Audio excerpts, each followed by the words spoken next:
नमस्कार, आदाब। Crime petrol सतर्क के ब्लैक हेडलाइंस अध्याय के आज के एपिसोड में आप सबका स्वागत है। कुछ अपराध और अपराधी इतने घिनौने होते हैं कि उनके लिए पब्लिक, पुलिस और मीडिया सबके दिलों में गुस्से और नफरत के अलावा और कुछ नहीं होता। साल 2019 में एक ऐसा ही केस सामने आया था। अरे ऐसे दरिंदों को तो जनता के हवाले कर देना चाहिए। हम इनको सबक सिखाएंगे। क्यों चाहिए कोर्ट, क्यों चाहिए पुलिस?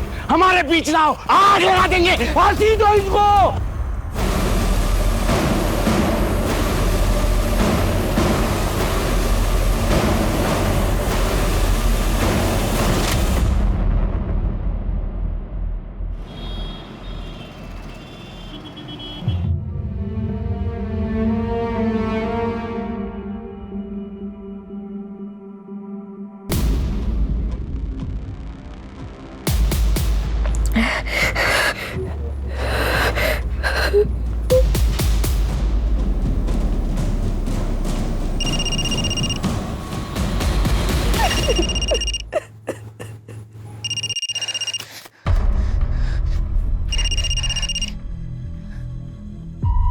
क्या है? क्यों फोन कर रहा है बार बार मुझे? क्या चाहिए तुझे मुझसे? अब मुझ में बचा ही क्या है? वर्तिका मेरी बात तो सुन। क्या सुनूं मैं? तू इस गिल्ट में मत रह। मेरे किसी कर्मों का फल मिल रहा होगा मुझे। बहुत घिन आ रही है मुझे अपने आप से। मुझे नहीं रहना जिंदा। वर्तिका प्लीज, तू है ना कोई भी उल्टा सीधा कदम मत उठाना। मेरी बात मान, हम लोग पुलिस के पास चलते हैं। क्यों तू बार बार एक ही बात बोल रहा है? राहुल देख, मैं तुझे बोल रही हूँ कि दोबारा फोन मत करना। अरे हेलो हेलो वर्तिका।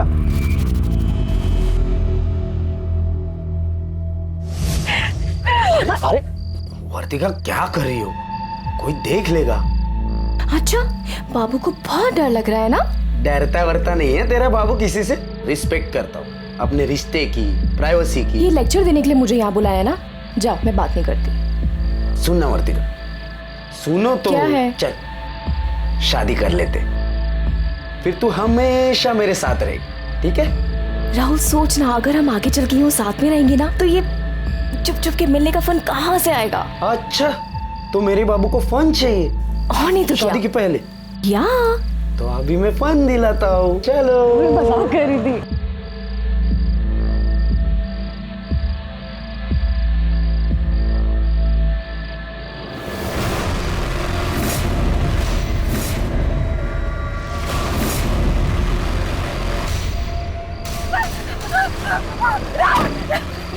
वर्तिका, वर्तिका छोड़ो उसे।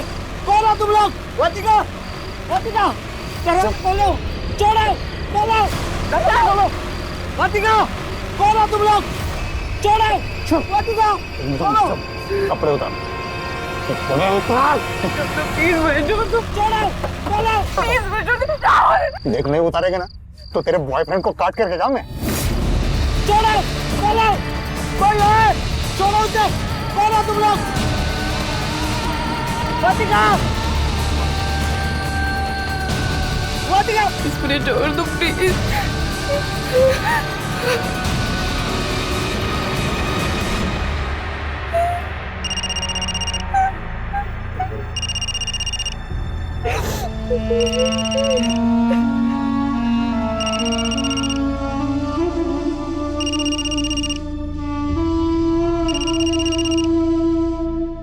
अरे सुधा, जल्दी आओ। ये लो गरम गरम पूरन बोली। हाँ, वाह वाह, अरे तुम्हारी। Thank you. पूरा इधर लो। हाँ, ये सारी तुम। राहुल, तू भी आ। इतना परेशान क्यों लग रहा है? कुछ नहीं मम्मी, बस वो आ रहा हूँ। उसे अपनी गर्लफ्रेंड से फुर्सत मिलेगी तो आएगा ना वो। गणपत कब से पीछे पड़ा हुआ था कि तुम लोगों को मेरे हाथ की पूरन पोली खानी है, इसलिए बना दी। मामी, आप इतना अच्छा खाना बनाती हो ना, सोच रहा हूँ आपको किडनैप करके घर ही लेके जाऊँ। चल बदमाश। ए भाई, तुझे जब भी खाना हो ना तो यहाँ चले आना। मेरी बीबी मुझे बहुत प्यारी है। क्या? गणपत कितना लकी है तुम जैसे दोस्त पाए उसने, और हम कितने लकी हैं कि गणपत जैसा बेटा मिला हमको।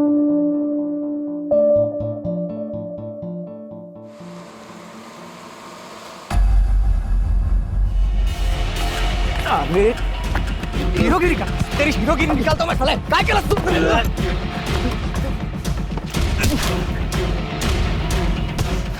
मोबाइल निकाल, मोबाइल निकाल।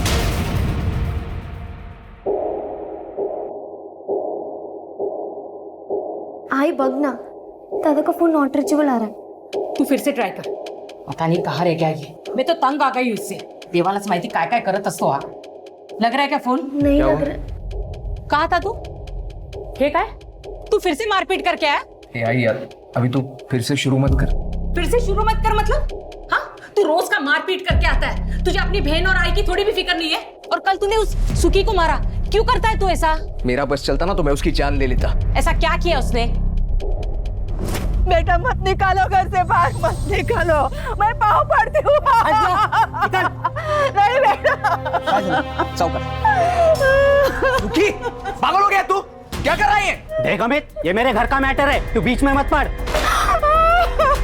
अच्छा, अब समझ में आ रहा है। इस कल आई हुई औरत को देखकर तेरी लार टपक रही है ना? अबे साले, बीवी है वो मेरी। बेटा मत मारा, सुखी को मत मारना। देख रहा है तू?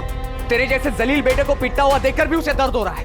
देख शुक्री, एक बात याद रख, ये खोली है ना काकी के नाम पर है। तूने दोबारा अगर इसे घर से बाहर निकालने की कोशिश भी की ना, तो अपनी पूरी जिंदगी जेल में गुजारने के लिए तैयार रहना। वो माँ बेटे की बीच की बात है. तुझे क्या करना है तू अपना देखना. आई, तुला नाही माहित काय झालंय, तू आज जा. तुझे तो बोलना ही बेकार है. ये जो सब कुछ चल रहा है ना, ये तेरी वजह से चल रहा है। देख इसे,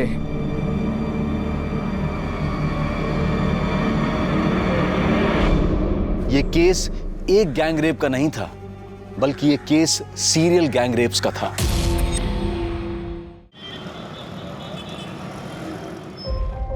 दादा, दादा, वो वीडियो डिलीट कर दिया है दादा, सांग ना।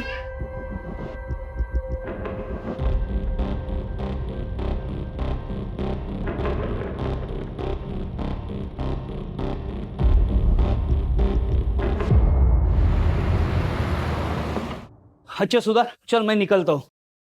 अरे रुक रुको, फाइल रह गई। मामा, हाँ, अब टिफिन लेकर क्यों नहीं जाते? रोज लंच के लिए इतने दूर आते हो। अरे इसी बहाने तेरी मामी से मिल भी लेता हूँ। रोमांस है? तू भी ना। अच्छा चलो जाओ। अरे हाँ हाँ, चलता हूँ चलता हूँ।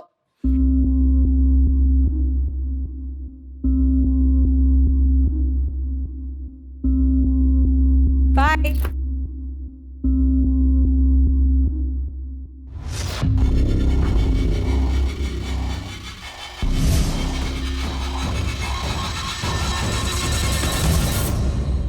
मामी रहने दीजिए, मैं धो लूंगा मेरे कपड़े। क्यों? मामी हूँ तेरी, माँ नहीं हूँ इसलिए फॉर्मेलिटी कर रहा है? मामी मैं तो बस ऐसे ही बोल रहा था। तेरे काम करना मुझे अच्छा लगता है, और फिर हमारा कोई बच्चा तो है नहीं, जो भी है तू ही है। नहीं,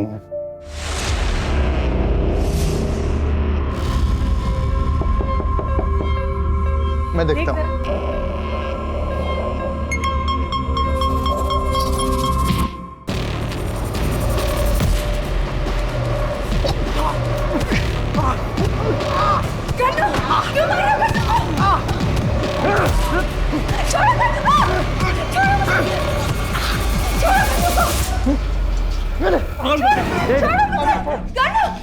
कौन हो तुम लोग?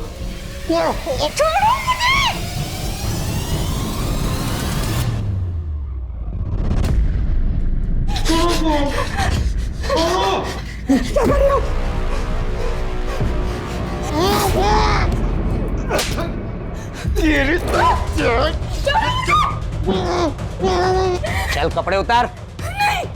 कपड़े उतार रही है बाहर, तेरे पंटर की हथेलियां बाहर निकालू।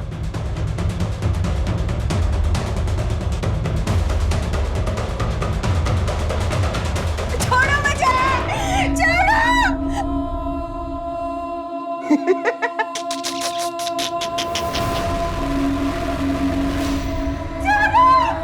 छोड़ो मुझे।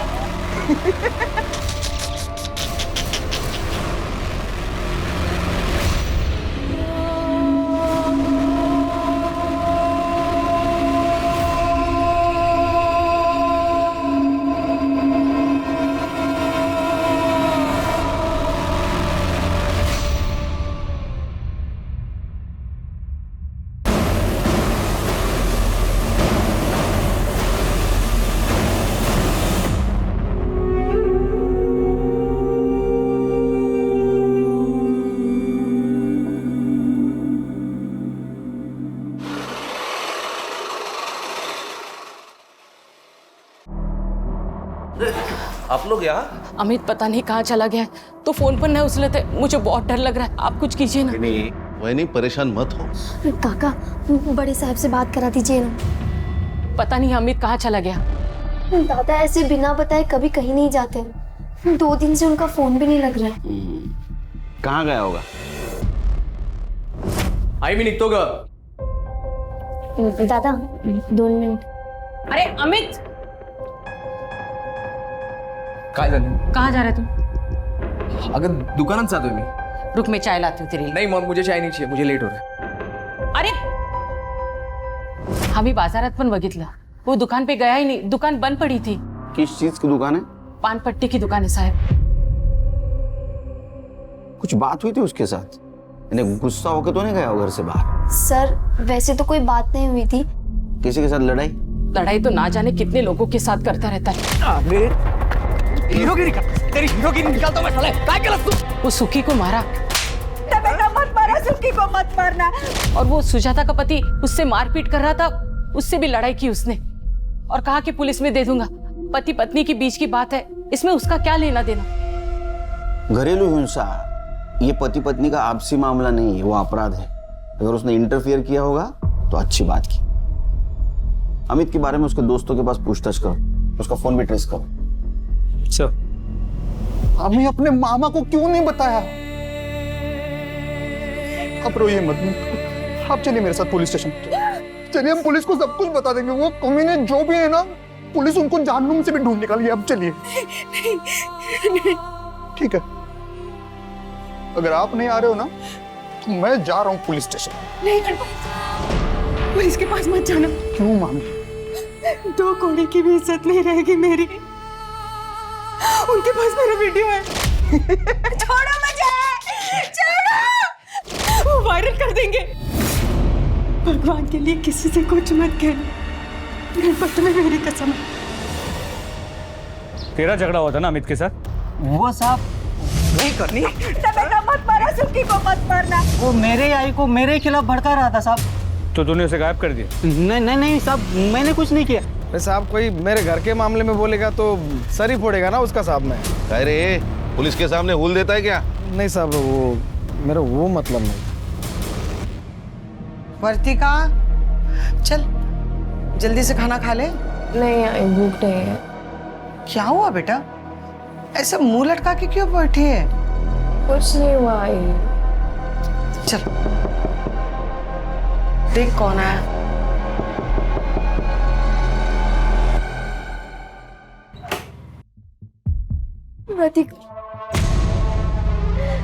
दादा को कुछ पता नहीं चल रहा. पता नहीं दादा कहाँ चले गए.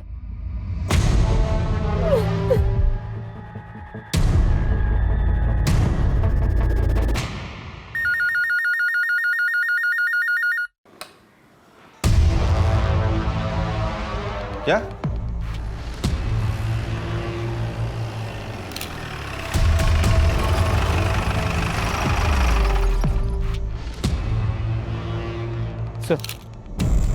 सर बॉडी किसी आदमी की है, बहुत ही बुरी तरह जली हुई.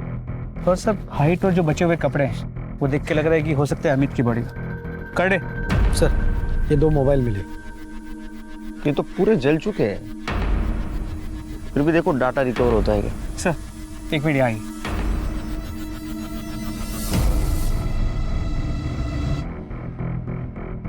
सर देख, ब्लड ट्रेल है. लगता है मर्डर यहाँ पे किया गया, फिर बॉडी को घसीट के वहां ले गए और जला दिया. आसपास के पुलिस स्टेशन में पूछताछ करो, कोई मिसिंग कंप्लेंट है क्या? अच्छा.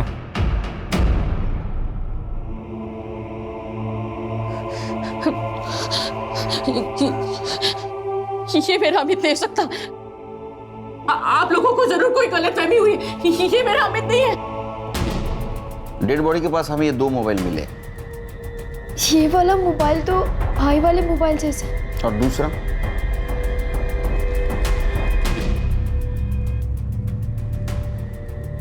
नहीं पता सर. अरे साहब, ये ऐसा फोन तो किसी और के पास भी हो सकता है ना. मैं माँ हूँ उसकी, मैं उसे नहीं पहचानूंगी क्या? आसपास के पुलिस स्टेशन में हमने जब पूछताछ की तो कोई मिसिंग कंप्लेंट नहीं आई थी उनके पास. फिर भी तसल्ली के लिए आपके डीएनए से डेड बॉडी का डीएनए मैच करके देखना होगा. आपको समझ में नहीं आता. मैं कह रही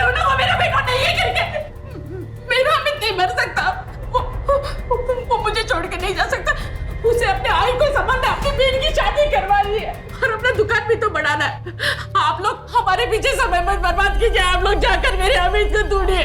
आप शांत हो जाइए, आप शांत हो जाइए। अगर आपकी आई रेडी नहीं है तो आपके डीएनए से डेड बॉडी का डीएनए मैच करके देखना होगा। ये प्रोसीजर है। मैं कह रही हूँ ना, मेरा अमित नहीं है। किरण, तेरा भाई को क्यों कोई मारेगा?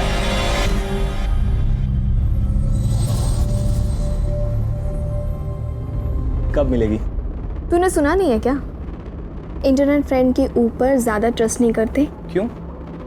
तुझे भरोसा नहीं है क्या मुझ पे? ऐसा कुछ नहीं है, मतलब इंटरनेट पर सब कितना गंद मचा रहे हैं। अच्छा, औरों में और मुझ में कोई फर्क नहीं है क्या? मैंने तेरे साथ वो किया है जो किसी ने नहीं किया। तू पागल है क्या? कुछ भी बोलता है। पागल तो हूँ, बस तेरे लिए।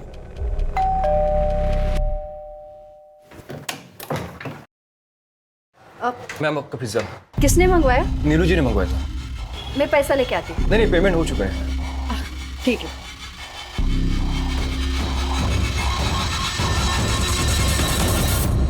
सुना पागल है, कुछ भी बोलता है। नीलू बेबी, हाँ, आपके लिए पिज्जा आया है। पिज्जा? मैंने तो मंगाया नहीं। आ गया तेरा पिज्जा। तूने भेजा? अच्छा, आप इसे यहाँ रख दो। Thank you. मैं जाऊँ? हाँ हाँ, आप जाओ।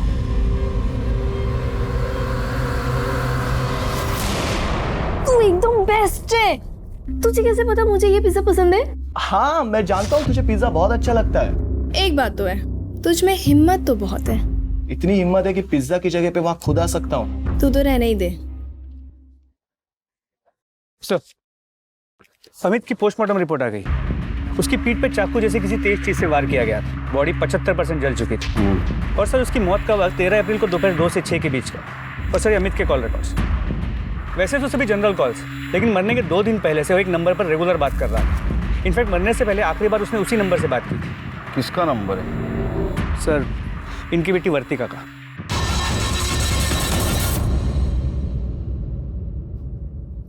आप अमित को जानती हो?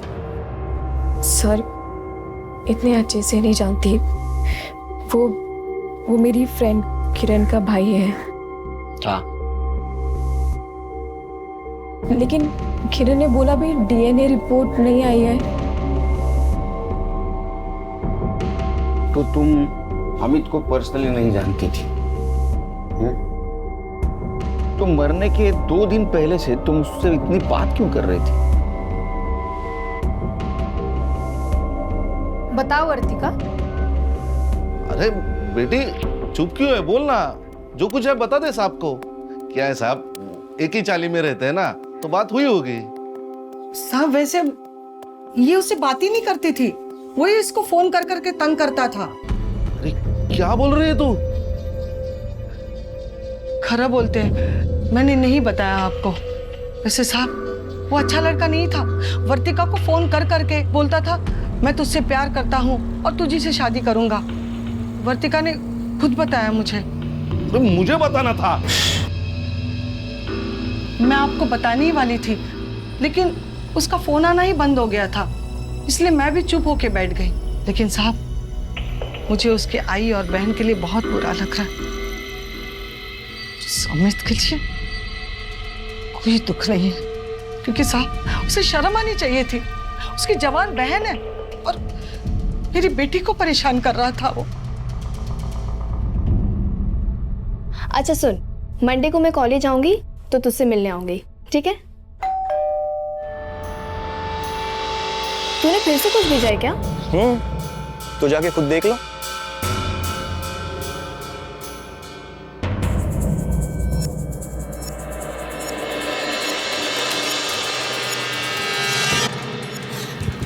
तू यहाँ क्या कर रहा है? तू पागल है क्या? सोचा पिज्जा की जगह आज खुद आ जाओ। वो सुबह ये मेरा घर है। तो क्या हुआ, घर में तो हम अकेले हैं ना। चल ऊपर।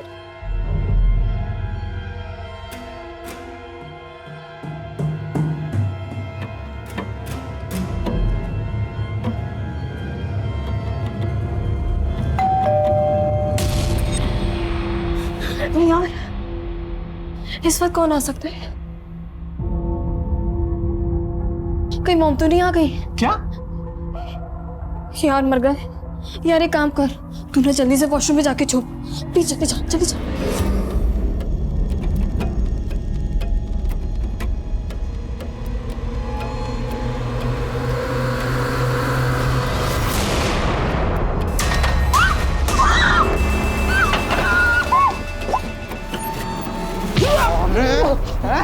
क्या कर रहे हो तुम लोग?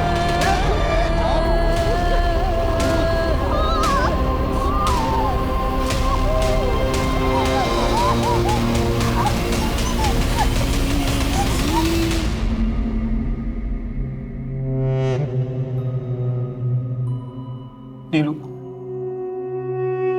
चल पुलिस स्टेशन। नहीं, उनके पास मेरे बिना कपड़ों वाले वीडियो से मेरे माँ बाप को पता चलेगा कि तू भी यहाँ था तो। नीलू, मैं प्यार करता हूँ ना तुमसे। हाँ, मैं बात कर लूंगा ना तुम्हारे माँ बाप से।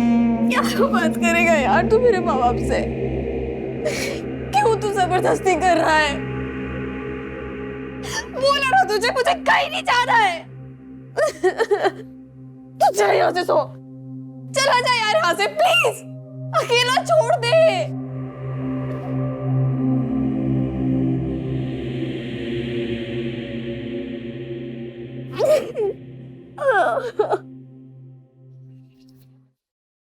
सर, जो लाश मिली थी उसकी डीएनए रिपोर्ट आ गई। अमित की है।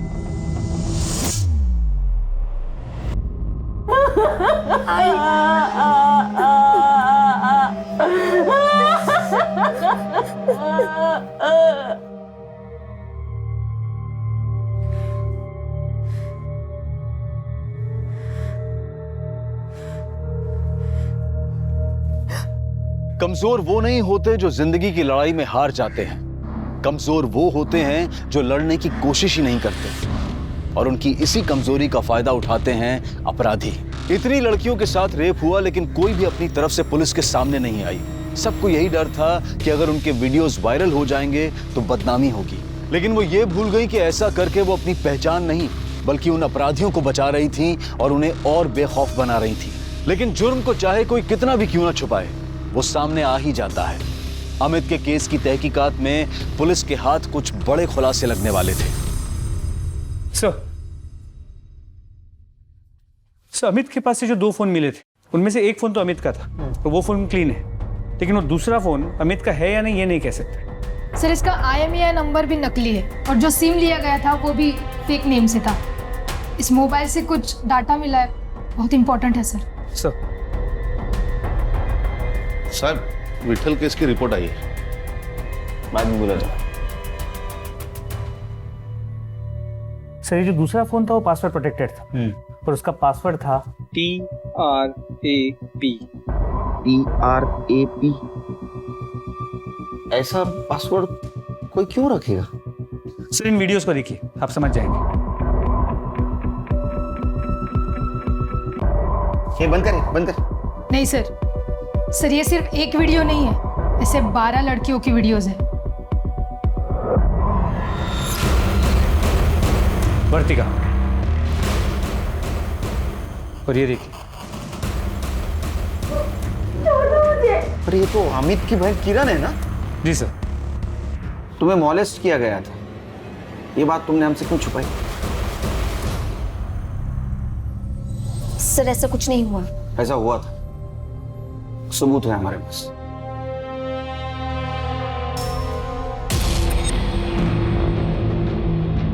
मुझे इस वीडियो के बारे में नहीं बात करना है सर। तो कम से कम ये तो बता सकती हो कि ये वीडियो तुम्हारे भाई के पास से जो फोन मिला उसमें कैसे है?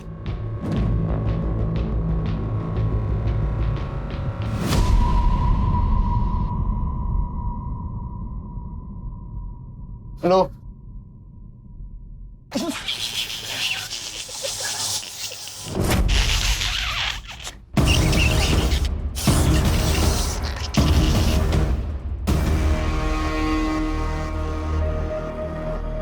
मामी कुछ नहीं, ये लोग ऐसे ही मस्ती करते रहते हैं हमेशा। मस्ती करने की तो उम्र है ना मामी।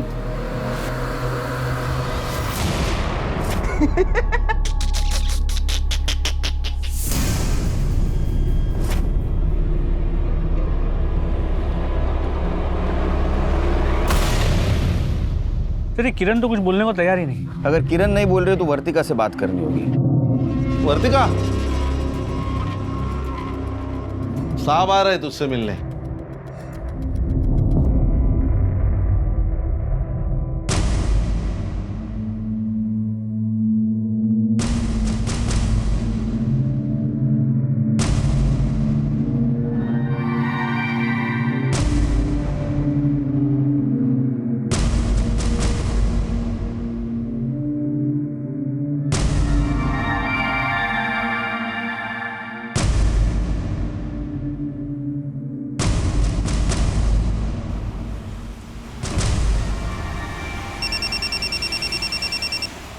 हाँ बोलो। ठीक है सर, गायतोंडे की बेटी वर्तिका ने सोशल मीडिया पे सुसाइड की पोस्ट डाली। क्या?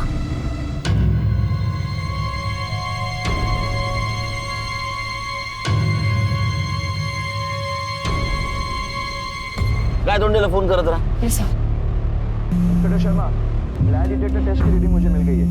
मुझे 2 दिन लगेगा सारे रीडिंग की टेस्ट करके एनालिसिस करने के लिए।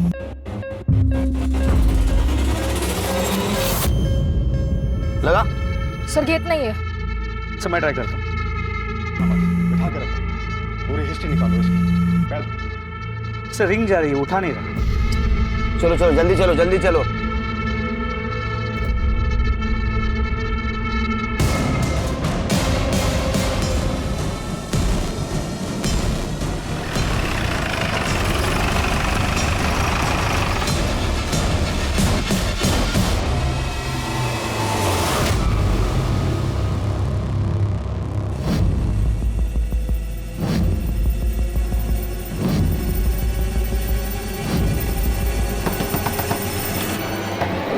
आ रहा हूँ। वर्तिका कहाँ है? क्या हुआ साहब? वर्तिका कहाँ है? घर में उसका कमरा कहाँ है? हाँ कमरा वहाँ पे है, लेकिन हुआ क्या साहब? साहब बोलो तो ना, साहब बोलो ना।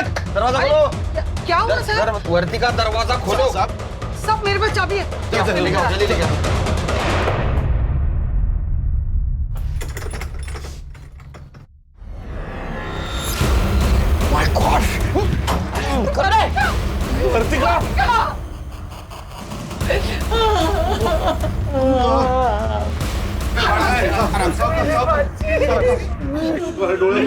वर्तिका पानी लेकर आओ ना। बेटा क्या कर रही थी? वर्तिका, तुम एक पुलिस वाले की बेटी हो, फिर भी इतनी कमजोर। तुमने सुसाइड करने की क्यों कोशिश की? अच्छा ये बताओ, अमित के मोबाइल में तुम्हारा वीडियो कैसे आया? अमित के मोबाइल में तुम्हारा वैसा वीडियो कैसे आया?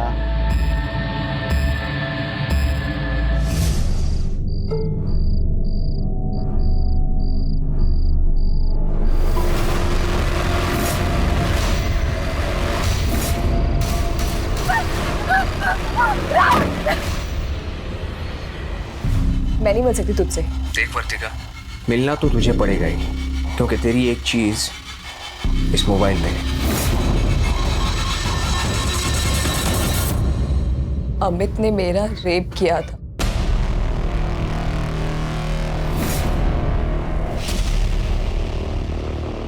ये झूठ है, ये गलत है। झूठ तो तुम बोल रही। अगर तुम्हें तुम्हारे भाई पर लगा हुआ दाग हटाना है तो तुम्हें सच बोलना होगा। बताओ तुम्हारे साथ क्या हुआ था? रेप।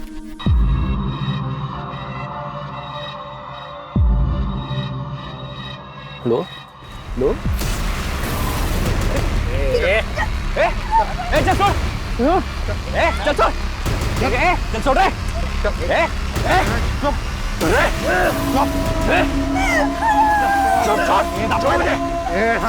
छोड़ रे।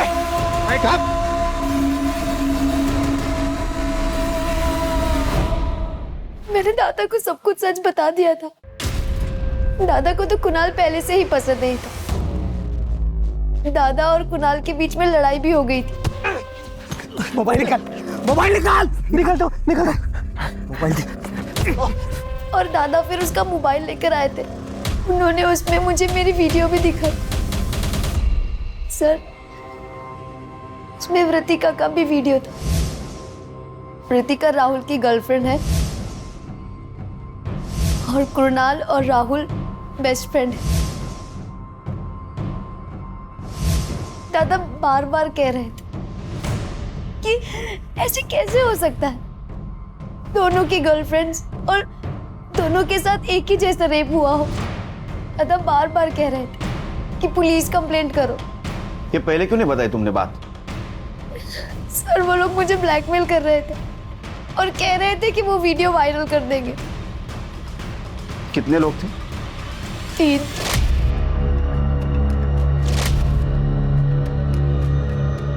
तीन लोग थे। मैं वहां राहुल के साथ गई थी और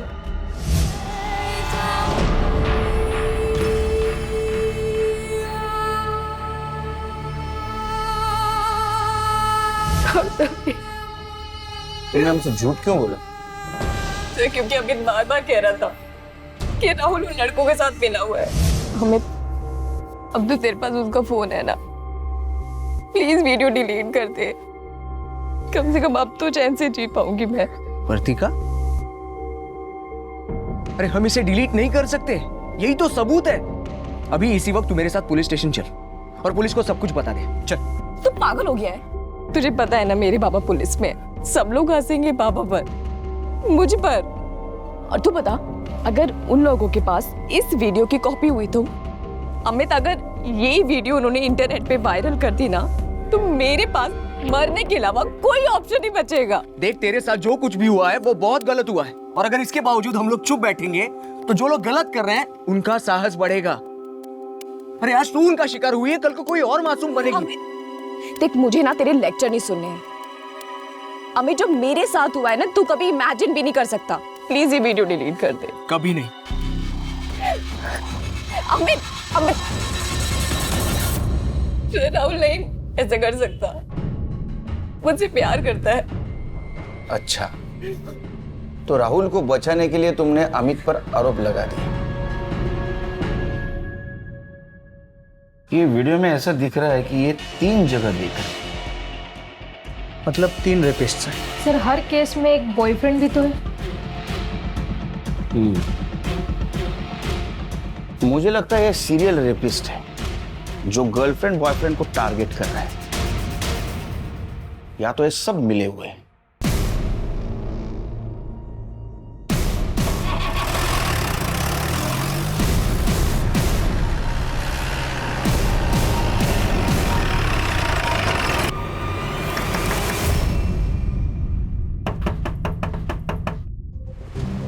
जी, कोणाला राहुल कहाँ है?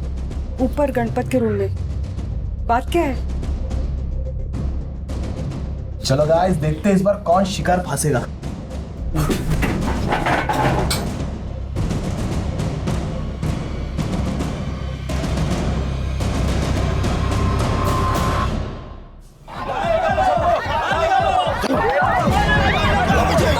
अरे जूतों से मार मार के मार डालो उनको। अरे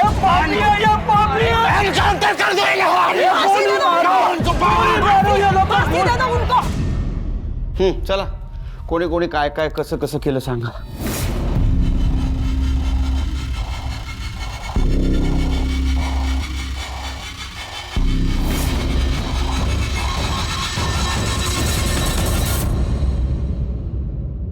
हमें कुछ पता नहीं सर.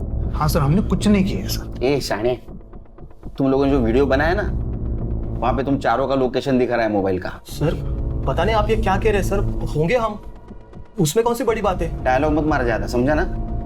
वो अमित को पता चला इसलिए तुमने अमित को मार दिया ना. सर ये क्या बोल रहे सर आप. तो तुम लोगों ने कुछ नहीं किया. नहीं, कुछ नहीं किया सर. मोबाइल निकालो. मोबाइल काढे.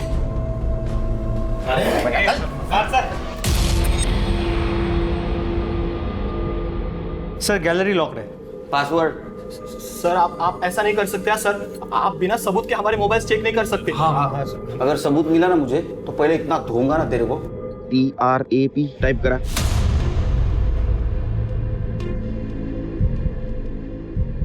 सर अनलॉक झाले. सर इसमें अलग अलग लड़कियों के बिना कपड़ों की वीडियोस हैं.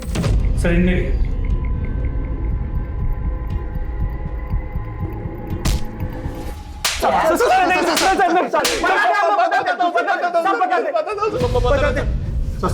अरे बोल ना. हमने आज तक 25 लड़कियों के साथ ये सब किया है. मतलब आप मारो मत. सच बता रहे सब. मतलब हम में से कोई एक ऑनलाइन फ्रेंडशिप कर रहा था लड़की के साथ, और उस लड़की के साथ फिजिकल रिलेशन बन जाने के बाद बाकी के तीनों भी मौका देखकर उसके साथ रेप करते थे. उसके बॉयफ्रेंड को सर मारते पीटते थे ताकि उस लड़की को शक ना हो सर. और सर हमारे पास उसका वीडियो रहता तो वो कंप्लेंट भी नहीं कर सकती थी सर. ये वीडियो के शर्म के मारे और डर के मारे वो अपने बॉयफ्रेंड से ब्रेकअप कर लेती थी, तो हमारा रास्ता भी साफ हो जाता था सर. तो अमित को ये पता चला इसलिए तुमने अमित को मार दिया ना. हम लोग ने रेप किया लेकिन मर्डर हम लोग ने नहीं किया सर. आई शपथ. इन्होंने जिन जिन लड़कियों पे रेप किया है ना, सबके एड्रेस लो और वीडियो चेक करो। सर, अब तक 25 लड़कियां गैंगरेप का शिकार हो चुकी थी, लेकिन किसी ने भी आवाज नहीं उठाई थी। लेकिन पुलिस उन चारों रेपिस्ट के खिलाफ मजबूत केस बनाने के लिए सभी लड़कियों से पूछताछ कर रही थी। सर, कोई भी लड़की सामने आने को तैयार नहीं है। कोई आए या ना आए, किरण के बयान पर हम इन्हें कोर्ट में जरूर पेश करेंगे। अपराधियों की गिरफ्तारी के साथ सीरियल गैंगरेप की जानकारी मीडिया को भी मिल गई और मीडिया में ये बात आते ही मीडिया और जनता का प्रेशर भी पुलिस पर बढ़ रहा था।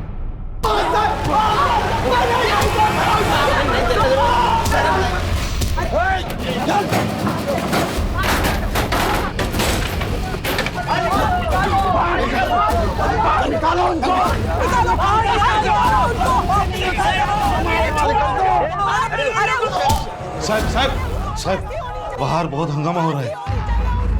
तो मेरा दिल तो कर रहा है इन कमीनों को सच में भीड़ के हवाले कर।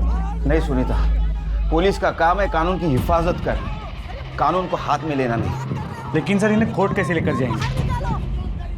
कुछ भी हो, 24 घंटे के अंदर इनको कोर्ट में पेश करना ही पड़ेगा। अरे ऐसे दरिंदों को तो जनता के हवाले कर देना चाहिए। हम इनको सबक सिखाएंगे। क्यों चाहिए कोर्ट, क्यों चाहिए पुलिस? हमारे बीच ना हो, आग लगा देंगे, फांसी दो इनको। अरे वो तो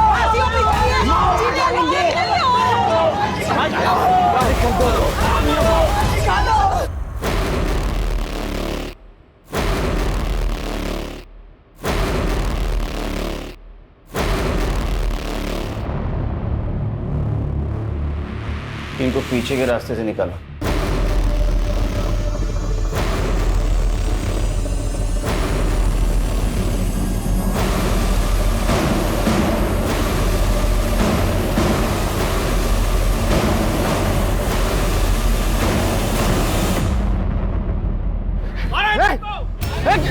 लेके जाओ अंदर, अंदर लेके जाओ।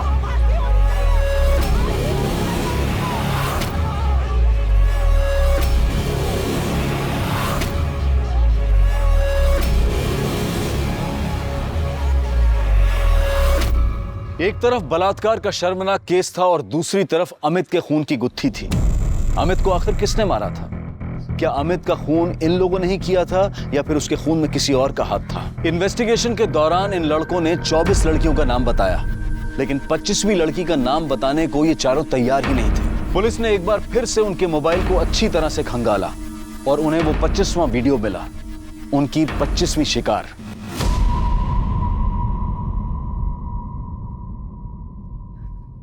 हाँ, मेरा रेप हुआ था, लेकिन मुझे कभी नहीं लगा था कि उन लड़कों में गणपत भी शामिल होगा।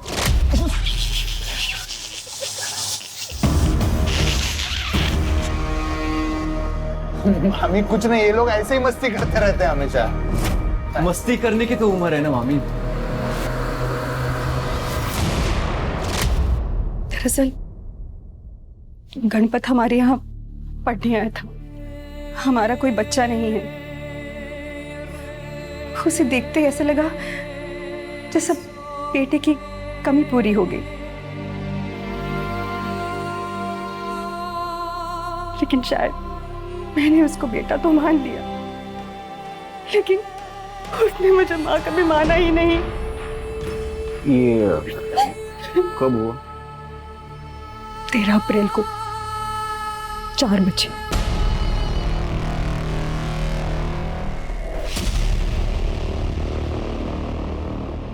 तेरह तारीख को शाम 4 बजे अगर ये मामी का रेप हुआ था तो इसका मतलब इन्होंने अमित को नहीं मारा, क्योंकि अमित का मर्डर भी इसी दिन इसी वक्त हुआ था। उसकी लाश शहर के बाहर मिली थी। अगर इन लोगों ने मर्डर नहीं किया तो फिर कौन हो सकता है? ये अमित वर्तिका और किरण को फोर्स कर रहा था ना पुलिस में जाने के लिए, और दोनों मना कर रही थी। हो सकता है इन दोनों में से किसी ने अमित को मारा हो।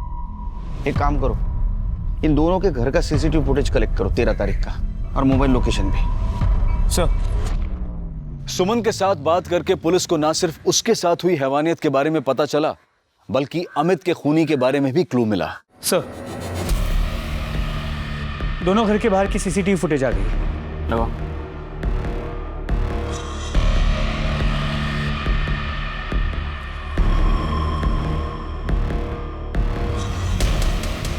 थोड़ा आगे बढ़ो। अरे ये तो कोई पुलिस वाला लगता है। जूम करो इसको।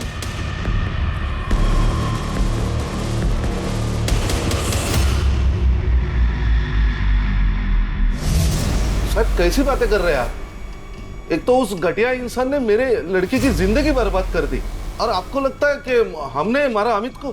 झूठ बोल रहा हूं मैं। दाखवा देना।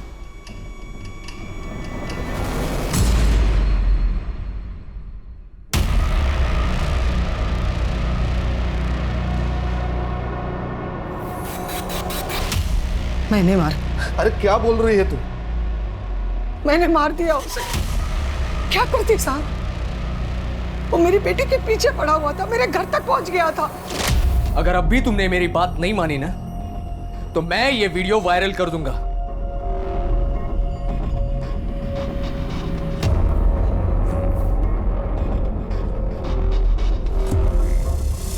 क्या बोल रहा था हर्तिका? क्या बोल के गया वो? उसके पास भी वीडियो है। कैसी वीडियो? बिना कपड़ों का, और कह रहे वो वायरल कर देगा। मैंने सोचा उसे मारकर हमेशा के लिए ये किस्सा ही खत्म कर दूं। तू जा, जा अंदर। फिर मैंने उसे वर्तिका के फोन से फोन किया और शहर के बाहर सुनसान जगह बुलाया।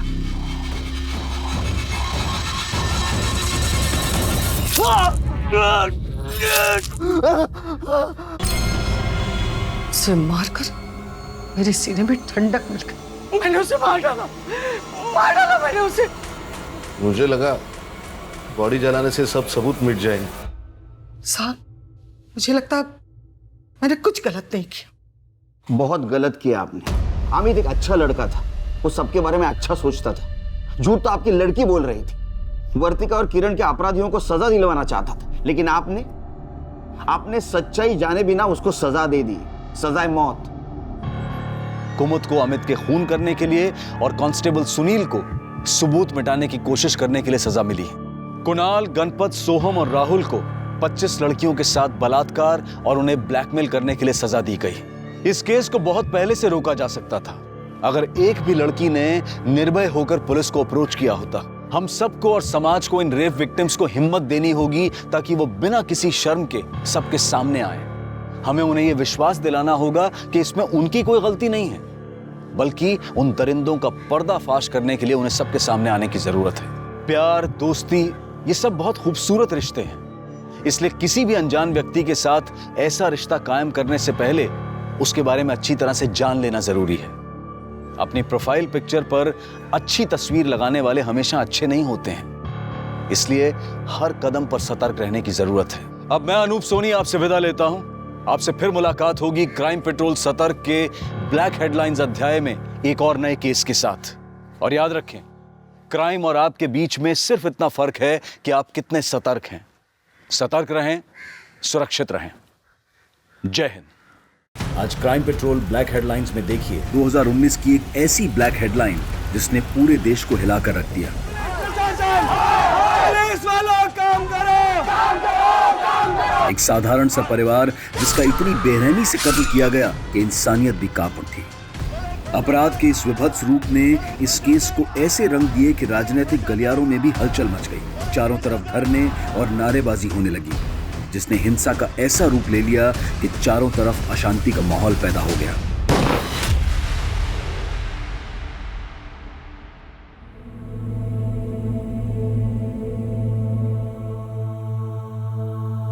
माँ, अरे ये सब हटाओ, देखो मैं तुम्हारे लिए क्या लेकर आया।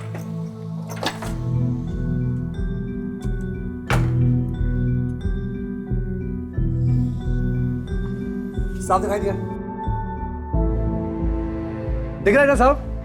साफ दिखाई दिया? एकदम साफ दिख रहा है। माँ, एक्ट के बारे सुंदर लगती हो, क्या हीरोइन लग रही हो माँ। पर ये तो महंगा दिख रहा है, इतना महंगा चश्मा क्यों लाया तू? माँ, तुमने सारी जिंदगी तो पाई पाई बचा के काटी, अब बाकी बची हुई जिंदगी तुम अच्छी तरह से काटो, हमारे अच्छे दिन आने वाले हैं। माँ, मेरी शहर में स्कूल में नौकरी लग गई है। नौकरी? हाँ माँ। मेरा बच्चा।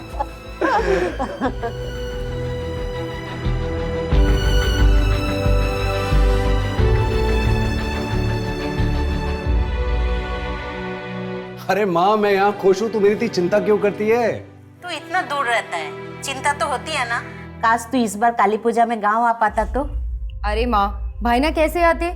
भाभी इतना लंबा सफर थोड़ी ना कर सकती है इस वक्त। हाँ मेरी माँ जानती हूँ। तपन बहू कहाँ है? और प्रतुल भी दिखाई नहीं दे रहा है। अरे माँ प्रतुल तो पूजा करने के साथ ही बाहर चला गया है। आपको तो पता है उसको रोकना बड़ा मुश्किल काम है।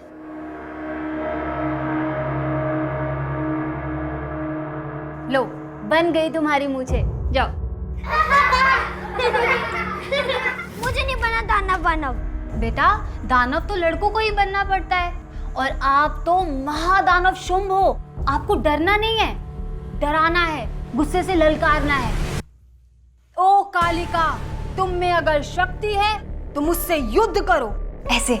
और आपको काली बन के प्रतुल यानी महादानव से युद्ध करके उसे मार गिराना है। नहीं नहीं मैडम, मैं नहीं मारूंगा, और इस इकरा से तो बिल्कुल नहीं। मैं काली हूँ और तू दानव, मरना तो पड़ेगा। नहीं, मैं मारूंगा तुझे। नहीं, मैं मारूंगा। अरे मारूंगा तुझे।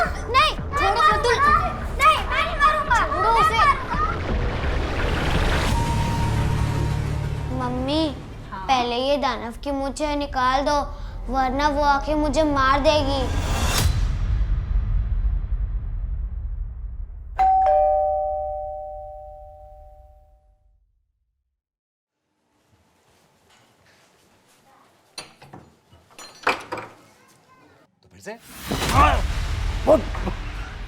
पागल है? पागल हो तुम? क्या कर रहे हो तुम? पागल!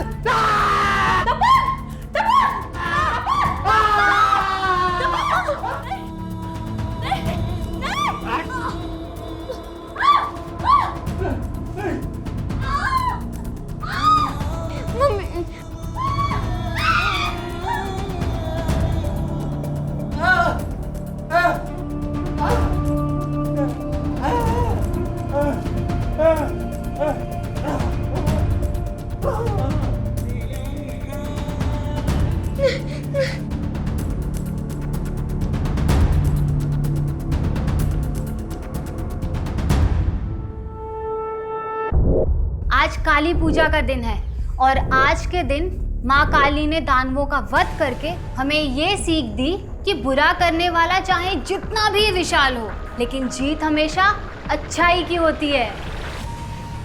नमस्कार, आदाब।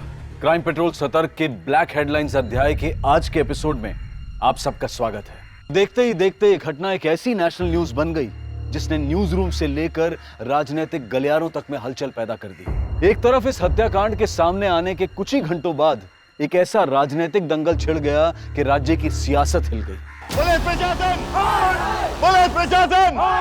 तपन के हत्यारों को गिरफ्तार करो, गिरफ्तार करो! पुलिस प्रशासन! पुलिस प्रशासन! पुलिस प्रशासन! पुलिस प्रशासन! शांत हो जाइए, हमें अंदर जाने दीजिए प्लीज। हम नहीं हटेंगे, हम नहीं हटेंगे। हट जाइए, हमें अंदर जाने दीजिए प्लीज। हम नहीं जाने देंगे। एक महीने में हमारे 5 कार्यकर्ताओं की हत्या हुई है। इस बार तो बल्कि पूरे परिवार को ही खत्म कर दिया उन लोगों ने। हमारा विश्वास प्रशासन और पुलिस पे से हमेशा के लिए उठ गया है। और ये अपोजिशन पार्टी केएलबी, ये लोग इसमें शामिल है, हमें पूरी तरह से मालूम है। और तो और वो तुम्हारा सुजय घोष, उस पार्टी का नेता, तुम लोगों के साथ मिला हुआ है। हम नहीं जाने देंगे। प्रशासन! आरएलपी दल के लोग अपने कार्यकर्ता तपन और उसके परिवार वालों की हत्या को लेकर सड़कों पर आ गए हैं, और पुलिस वालों के कहने पर भी वो मानने को तैयार नहीं है। पुलिस प्रशासन!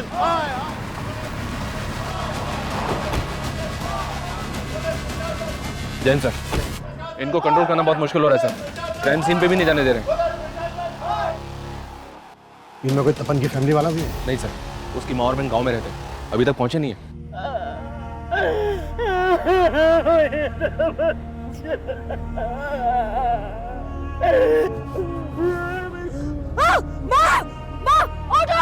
ऑटो रोको। माँ क्या हुआ? माँ क्या हुआ? माँ पुलिस प्रशासन! पुलिस प्रशासन! पुलिस प्रशासन! देखिए, शांत हो जाइए। पुलिस प्रशासन! शांत हो जाइए प्लीज। देखिए, इस वक्त मैं एक पुलिस ऑफिसर के नाते नहीं बल्कि एक इंसान होने के नाते आप लोगों से बोल रहा हूँ। जिन लोगों के लिए आप इंसाफ की मांग कर रहे हैं, घंटों से उनके मृत शरीर अंदर पड़े हैं। कम से कम उनकी बॉडीज तो हमें ले जाने दीजिए। और एक बार जरा ठंडे दिमाग से सोचिए, अगर हम लोग इन्वेस्टिगेट नहीं करेंगे तो उन्हें न्याय कैसे दिलवा पाएंगे, इंसाफ कैसे दिलवा पाएंगे? गौतम चलिए हटिए।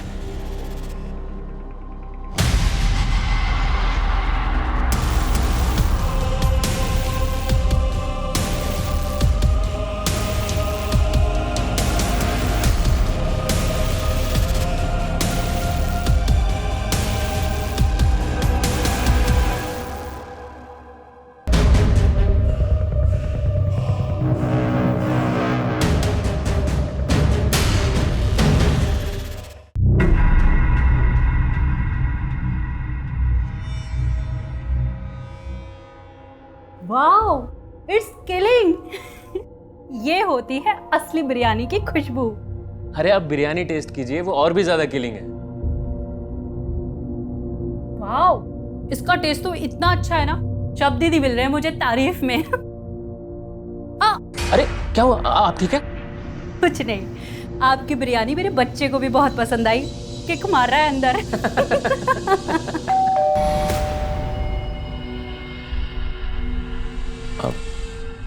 मैं देखता हूँ। हाँ। गंदी बनती है। शक तुम? तपन दादा, मैं तो बिरयानी देने आया था। अरे प्रतुल बेटा, तुम तो बड़े अच्छे लग रहे हो, मुझे लगा के हैं। नाना बच्चे नहीं बुरे होते हैं, आप तो मुझे बुरा ही बोलोगे। इकरा के पापा जो हो। प्रतुल, अंकल से ऐसे बात नहीं करते ना। प्रतुल, प्रतुल। अच्छा मैं चलता हूँ। तपन दादा, आप और प्रतुल भी बिरयानी टेस्ट कीजिएगा। हाँ, खुदा हाफिज। खुदा हाफिज।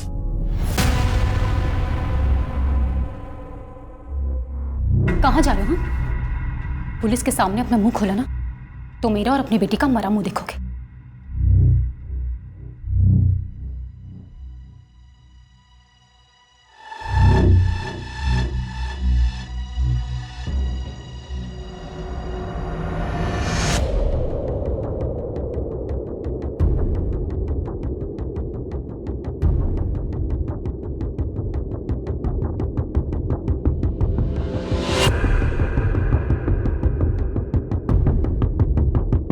सर, घर में फोर्स एंट्री के साइन नहीं मिले। सर 3 मर्डर्स हैं, किलर शायद 1 से ज्यादा होंगे और मेन दरवाजे से ही घर के अंदर आए होंगे।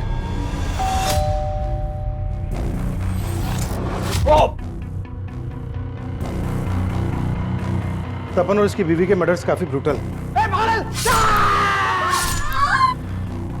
और यहाँ इनके बच्चे को देखो।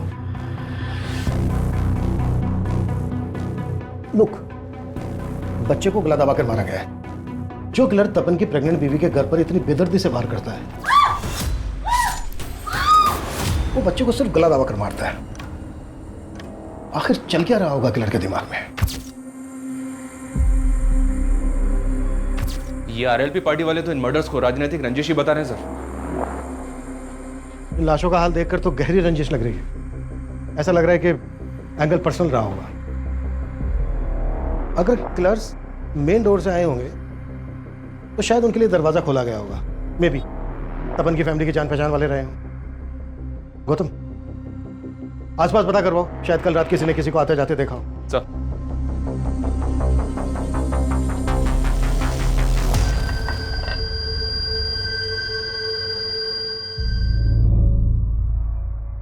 साहब मेरे दीदी जीजाजी है साहब।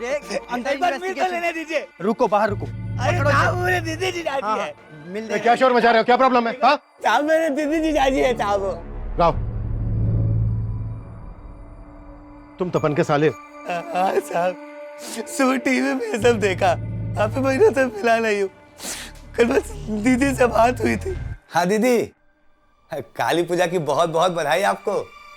अरे पोल्टू, तुमको भी बधाई हो। तुम खुश तो हो? अरे मैं तो डबल खुश हूँ, दूसरी बार मामा बनने वाला हूँ ना।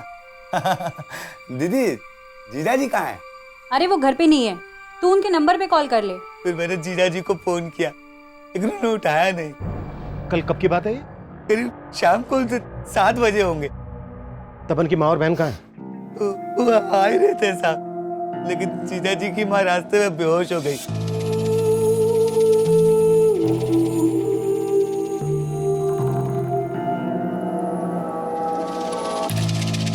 कल रात आपने किसी को तपन के घर पे आते जाते हुए देखा था? हमने नहीं देखा साहब। सर इनका कोई भी पड़ोसी खुल के सामने नहीं आ रहा। समझ में नहीं आ रहा कि कोई कुछ जानता भी है या नहीं। ये इस पॉलिटिकल हंगामे का असर है। शायद सब डरे हुए हैं, शायद इनके द्वारा डराए गए। खत्म। अपने ऐसी खबरें एक्टिव करो जिनकी पहुंच जड़ों तक हो। मुझे तपन और उसकी फैमिली से रिलेटेड एक इन्फॉर्मेशन चाहिए। जी सर। चाहिए। सर आपको क्या लगता है इन हत्याओं के पीछे किसका हाथ है? सर एक तरफ आरएलबी पार्टी के नेता पारस सिन्हा के इस मामले में बयानबाजी चल रही है, वहीं दूसरी तरफ पुलिस इस मामले में अपनी कोई भी प्रतिक्रिया देने से बच रही है। दो बिल्लियों की लड़ाई में ना रोटी हमेशा बंदर ही खाता है। बाबा मैं आपसे कुछ बात कर रहा हूं, अपनी जमीन तो बचा लोगे ना आप? अपनी जबान को थोड़ा लगाम लगा। क्यों चुप गई मेरी बात? या उनके मौत के बारे में सुनकर आपका गला भराया? बाबा एक बात ध्यान रखना, ये वही लोग हैं जिन्होंने आपका गला पकड़कर आपकी पस्तून तक गीली कर दी थी। बाप की इज्जत नहीं करता कोई बात नहीं, कम से कम अपनी बहन के सामने तो अपनी जबान से गंदगी मत निकाल। बहुत करता है। ये तपन और संगा की कॉलेज टीम है। जिन जिन के साथ भी इन दोनों की बात हुई थी उन सबको बुला के इंक्वायरी करो। सर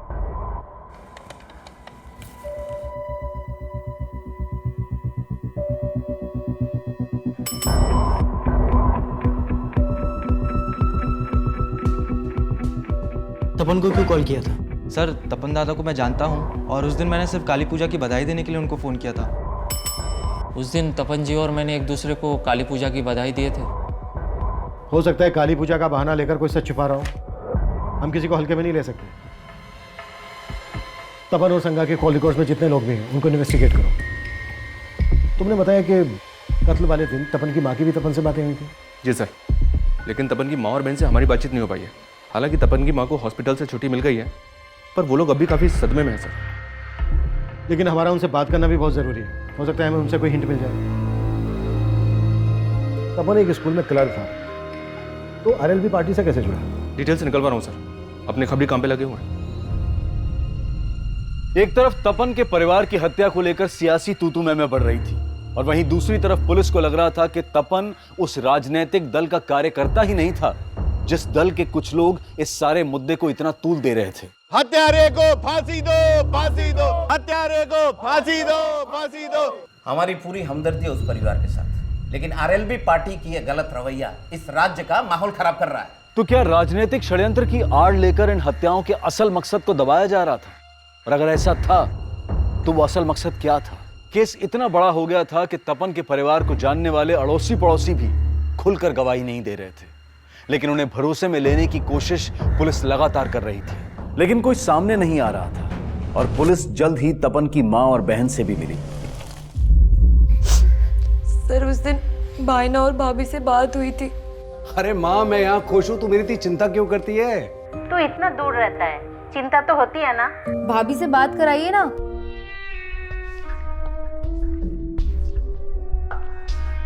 सागा, हाँ क्या हुआ? माँ का फोन है, बात करना चाहती है। अरे माँ कैसी हो आप? और उर्मी क्या चल रहा है? अरे भाभी ये तो हमें पूछना चाहिए आपसे कि आप कैसे हो, अच्छे हो ना? हाँ एकदम बढ़िया हो। लेकिन आप लोग ये बताओ, इस बार हम लोग गाँव नहीं आ पाए तो आप लोग भी नहीं आए? अरे अगले महीने तो आना ही है ना तेरी डिलीवरी पे, इसलिए सोचा सीधा तभी आए। मगर क्या मालूम था कि एक ही झटके में सब कुछ। देखिए लोगों का कहना है कि तपन और उसकी फैमिली की हत्या के पीछे पॉलिटिकल मकसद है, लेकिन क्या आप लोगों को भी ऐसा लगता है? सर भाईना ने हमें कभी बताया ही नहीं कि वो आरएलबी पार्टी के लिए भी काम कर रहे थे। 5 साल पहले तो वो इसलिए शहर गए थे क्योंकि वहाँ पे उनकी एक स्कूल में नौकरी लगी थी। माँ मेरी शहर में स्कूल में नौकरी लग गई है। नौकरी? हाँ माँ। मेरा बच्चा। और फिर तपन भाईना भाभी और प्रतुल के साथ शहर चले गए। अच्छा शहर में या फिर यहाँ गांव में, क्या तपन की किसी से कोई ऐसी दुश्मनी थी जो उसकी मौत की वजह बन सकती है?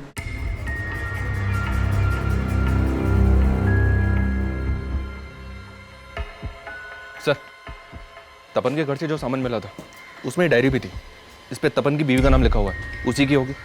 हाँ देखी थी ये डायरी मैंने। क्या लिखा है इसमें? सर डायरी को देखकर ऐसा लग रहा है जैसे वो इसे रोज लिखती होगी। इसमें काफी कुछ ऐसा है जो किसी अफेयर की तरफ इशारा करता है। अफेयर? जी सर।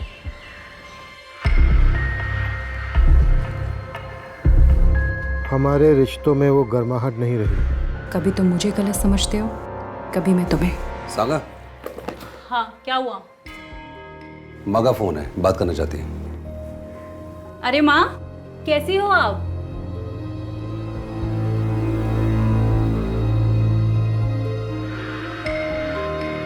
ना कभी तुम कुछ बोल पाते हो और ना कभी मैं।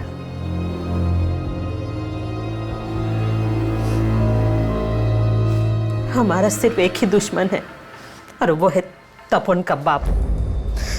उसने मुझे सालों पहले ही छोड़ के दूसरी शादी कर ली। मैंने बच्चों को किसी तरह बड़ा किया, इसलिए तपन बचपन से ही अपने बाप से नाराज था। जब वो पढ़ लिख गया तो उसने अपने हक के लिए उन पे केस कर दिया और इससे उनकी दूसरी बीवी का बेटा और भी तिल मिला गया। मेरे बाप का जो भी है ना वो मेरा है। तेरा बेटा तेरे पति से नहीं मुझसे पंगे ले रहा है। समझा देना उसको कि केस वापस ले ले, वरना उसका वो हाल करूंगा कि कहीं मुंह दिखाने लायक नहीं रहेगा वो। क्या लगा रखा है? इधर क्या बात कर रहा है? इधर बात करना है। तू इधर आया कैसे? तेरी हिम्मत कैसे हुई? धमकी दे रहा, धमकी दे रहा। लगा यार। तपन भैया भैया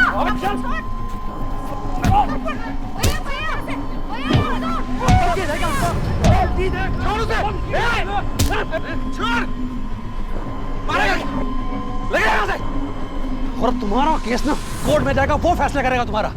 तुमने मेरी माँ को जो भी परेशानी दी है ना, सबकी कीमत चुकानी पड़ेगी। लगे ना? देख लूंगा तेरे को मैं।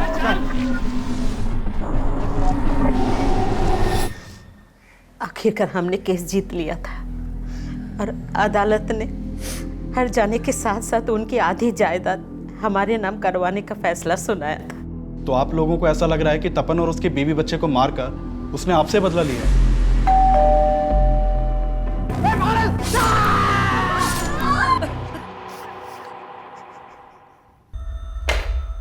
ये डायरी पढ़ने के बाद तो यही लगता है कि तपन और संगा की जिंदगी में सब कुछ ठीक नहीं होगा। और अगर इसकी वजह अफेयर है तो किसका अफेयर? क्या उसके आने से हमारे फासले बढ़ गए या फासलों की वजह से कोई हमारे दरमियान आया? तपन और संगा की जिंदगी में अगर कोई तीसरा था तो वो किससे ताल्लुक रखता था, तपन से या संगा से? ये क्लियर नहीं है। उन दोनों के कॉल रिकॉर्ड से भी कोई हिंट नहीं मिला है कि अगर उन दोनों में से किसी का अफेयर होगा तो किससे होगा। इनमें से जिसका भी अफेयर था उसका परिणाम इतना घातक कैसे हो गया कि पूरे परिवार को इतनी बेदर्दी से मार डाला गया? इस पोस्टमार्टम रिपोर्ट के मुताबिक तपन के शरीर पर 13 बार हुए, संगा के शरीर पर 16 बार थे और उनके बेटे को सिर्फ गला दबा के मार डाला। काफी अटपटा है ये। इस केस में जो भी एंगल सामने उभर कर आए, हमें उन सब पर काम करना होगा। क्या पता कब कौन सा एंगल वजह बनकर सामने आ जाए। जी सर। हाँ मानिक बोलो। सर एक नया एंगल सामने आया है और ये तपन के पिता से जुड़ा हुआ है। तपन के पिता? 2 1 जा 2। इकरा, मैं जानती हूँ तुम इस सबसे दुखी हो। हम सब भी दुखी हैं, इसलिए ना तुमसे पढ़ाई होगी ना मैं पढ़ा पाऊंगी। इसलिए आज मैं तुम लोगों को ऐसी कहानी सुनाती हूँ जो मेरे दादा ने मुझे सुनाई थी। ये कहानी ऐसे इंसान की है जिसपे इस कलयुग की बुराई का रंग चढ़ने लगा था। आज इंसानियत दिन पे दिन गिरती जा रही है और आने वाला कल इतना भयानक हो जाएगा कि ना दोस्त अपने होंगे ना रिश्ते नाते।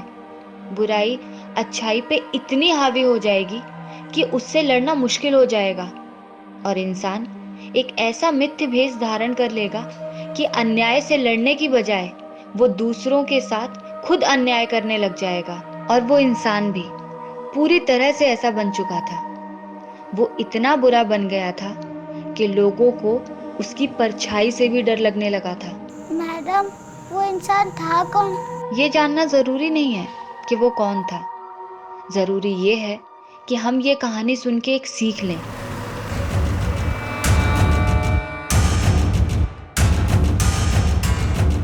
अरे कहाँ गुल खिलाकर आए हो आप, जो आपके पीछे पीछे पुलिस भी आ गई यहाँ पर?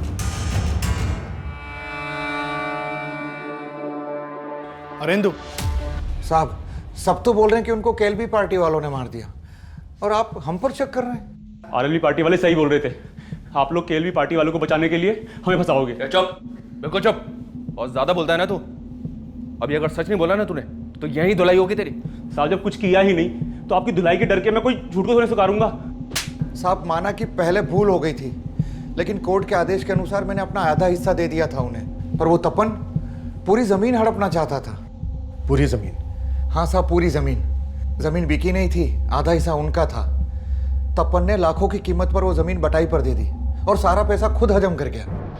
20 साल पहले छोड़ा था ना आपने हमें, और 20 साल से अब अकेले अकेले खा रहे, तो अगले 20 साल हमारे, फिर बेच के कर लेंगे हिस्सा। ऐसा मत बोल। अरे बेटी भी आनी है मुझे। तो मुझे भी अपनी बहन भी आनी है। साहब उसने पाई पाई को तरसा दिया था, पर हम कोर्ट नहीं गए, ये सोच के कि मिलजुल के रास्ता निकाल लेंगे। और जब रास्ता नहीं निकला तो खत्म कर दिया उसे? नहीं साहब, वो तो शहर में थे, और जब ये कांड हुआ तो मैं और मेरा बेटा तो गांव में थे। तो किसे भेजा था उसको मारने के लिए?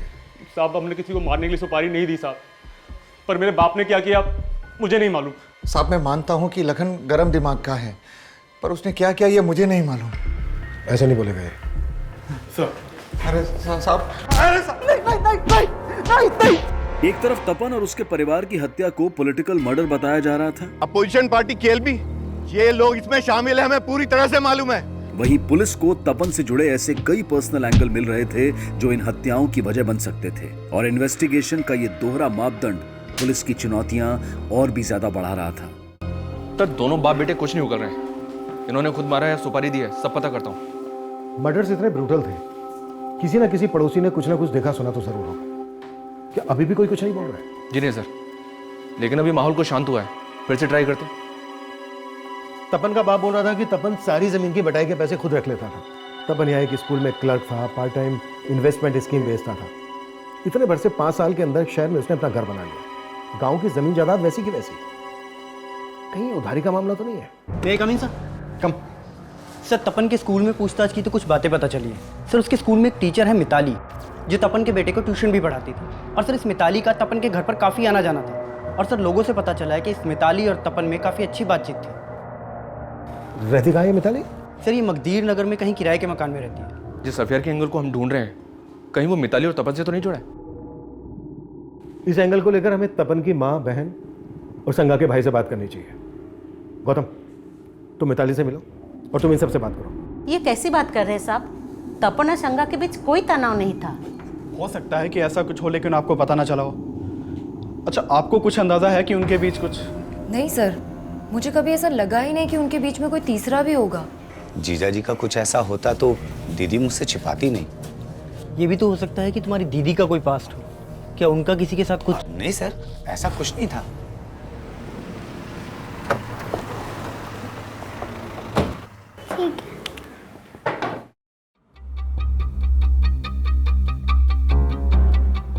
सर, काली पूजा वाले दिन ही मैंने आखिरी बार तपन जी और प्रतुल को देखा था। मैं काली हूँ और तू दानव, मरना तो पड़ेगा। नहीं, मैं मारूंगा तुझे।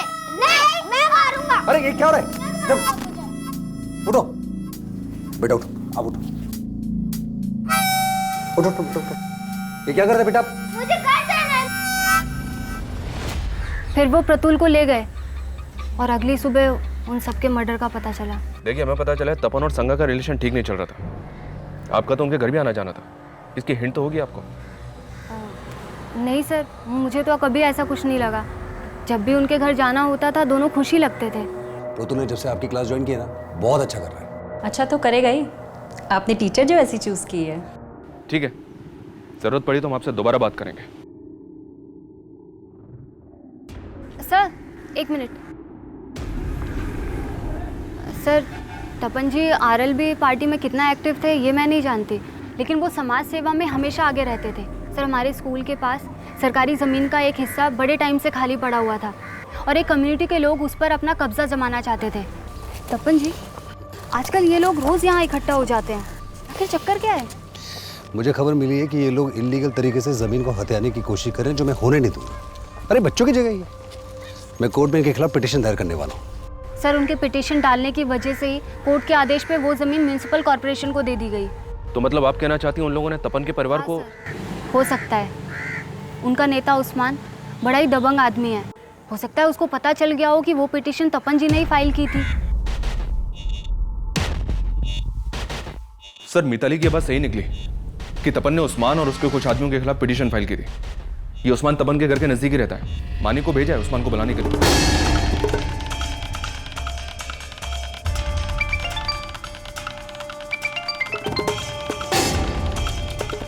हाँ मानिक।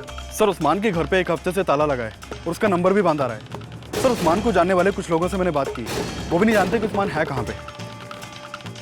नजर रखो उन पर, वो जरूर जानते होंगे कि इस वक्त उस्मान कहाँ है और उस्मान के लिए लुकआउट नोटिस जारी करना हो। सर उस्मान के गायब होने का तो यही मतलब निकलता है कि वो इन मर्डर्स में इन्वॉल्व है।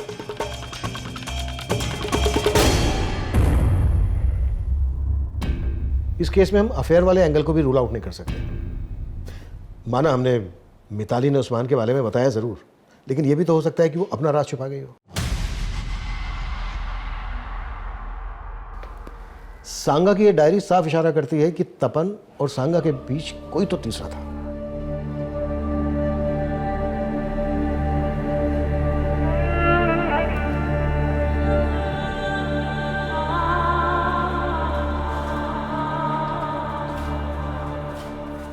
कहाँ भाग रही थी? जब तक लॉज का बिल नहीं भर देती ना तो यहाँ से नहीं भाग सकती है। मैंने कहा ना मेरे पास पैसे नहीं है। मेरी किस्मत मारी गई थी जो उसके कहने पर मैं यहाँ आके रुकी। उसने कहा था कि काली पूजा की रात वो यहाँ आ जाएगा, पर अभी तक नहीं आया। काली पूजा से 15 दिन हो गए और 15 दिन के मुझे पैसे चाहिए, समझी? चल अंदर। नहीं। अरे चल। नहीं क्या नहीं, चल। बंद करो इसकी खिदमत, कोई जरूरत नहीं है फालतू बिल बढ़ाने की, समझे? और निगरानी रखना। सर मैंने तपन और उसकी बीवी के बैंक ट्रांजैक्शन चेक किए। 2 महीने पहले तक उनके अकाउंट में काफी पैसा था, लेकिन अब उनके अकाउंट में काफी कम पैसा है। और एक बात, संगा के अकाउंट से सुब्रतो बनर्जी के अकाउंट में लगातार हजारों रुपए ट्रांसफर हो रहे थे। ऐसा क्या है जो एक हाउसवाइफ इसके अकाउंट में इतना पैसा ट्रांसफर कर रही थी? है कौन ये? इसके बैंक अकाउंट के थ्रू मैंने इंक्वायरी की तो पता चला कि इसने हत्या से कुछ ही दिन पहले अपना अकाउंट क्लोज करवाया था। जो नंबर इसने अकाउंट से लिंक किया हुआ था वो भी बंद है, जो एड्रेस दिया हुआ था वहां से भी घर खाली कर चुका है। हो सकता है सर ये वही तीसरा हो जिसके साथ संगा का अफेयर था।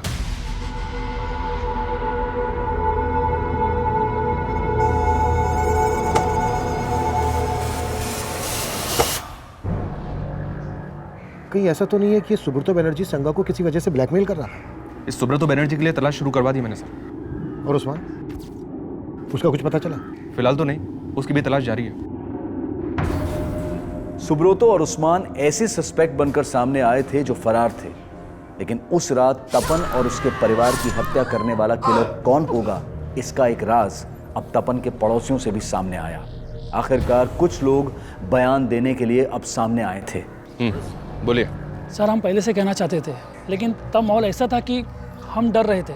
क्या बोलना चाहते थे आप लोग? साहब काली पूजा वाली रात एक आदमी को उनके घर के बाहर देखा था। पहले वो मुझे देखकर रुक गया था, पर मैं अपनी सब्जी की थैली बाइक पर भूल गया था। बाद में मैं आया तो देखा कि वो तपन के घर की बेल बजा रहा था। कौन था वो आदमी? उसको पहले कभी देखा था यहाँ? साहब उस वक्त रात में तो बहुत अंधेरा था, कुछ दिखाई तो नहीं दिया, लेकिन हाँ साहब उसने व्हाइट कुर्ता पहना हुआ था। हाँ सर, मैंने भी देर रात में एक आदमी को तपन के घर से निकलते हुए देखा था, लेकिन उसने व्हाइट कुर्ता नहीं पहना हुआ था। क्या इनमें से कोई था? इतना ध्यान नहीं है साहब, काफी अंधेरा था। ये तपन परिवार के बारे में और क्या जानते हैं आप लोग? उनका किसी के साथ कोई झगड़ा? सर झगड़ा तो किसी के साथ भी नहीं था, लेकिन हाँ साहब हमसे तो इशाक भाई जानते थे उनके बारे में। इशाक कौन? वो सामने वाला घर है साहब उनका, इशाक भाई। काफी आना जाना था उनके घर में, काफी क्लोज थे उनके परिवार से। मैं आपके पैर पड़ती हूँ, मुझे जाने नहीं दे सकते तो कम से कम मुझे मेरा फोन तो दे दीजिए। क्या करेगी फोन लेके? अरे जो तुझे यहाँ छोड़ गया उसका तो फोन बंद आ रहा है। मैं किसी और को फोन करके इंतजाम कर दूंगी। अभी तक इतने दिनों से बोल रही थी कि उसके अलावा तेरा कोई नहीं है, अब किससे करेगी फोन? चुपचाप यहीं बैठ।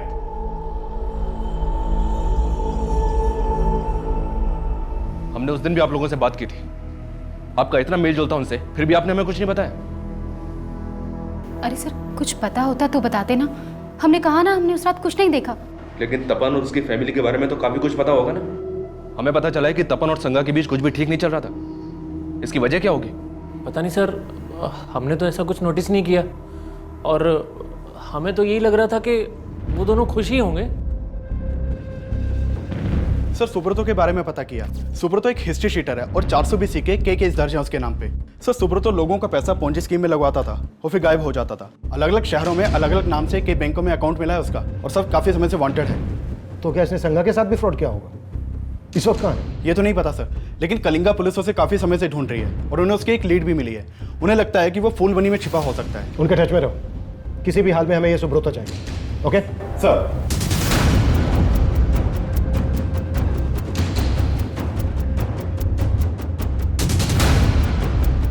सर अगर अफेयर का एंगल है तो शायद ईशा के तबस्सुम में से भी किसी का तपन या संगा से अफेयर हो सकता है। जिन दो आदमियों को पड़ोसी ने देखा था उनकी आइडेंटिटी पता करने पर ज्यादा जोर दो।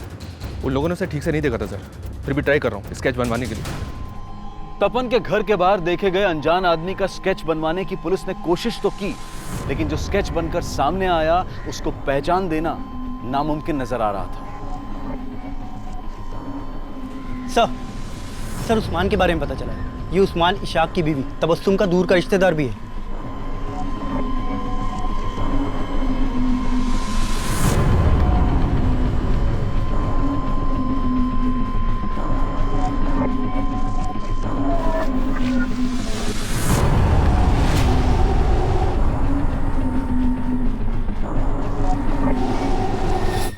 सर मेरा कोई अफेयर नहीं था तपन की वाइफ से सर। तो उसके अकाउंट से तुझे पैसा क्यों ट्रांसफर होता था? सर वो तपन उसके अकाउंट से भेजता था सर मैं ऐसे बकरे तलाशता रहता था जो मेरे जाल में फंस जाए।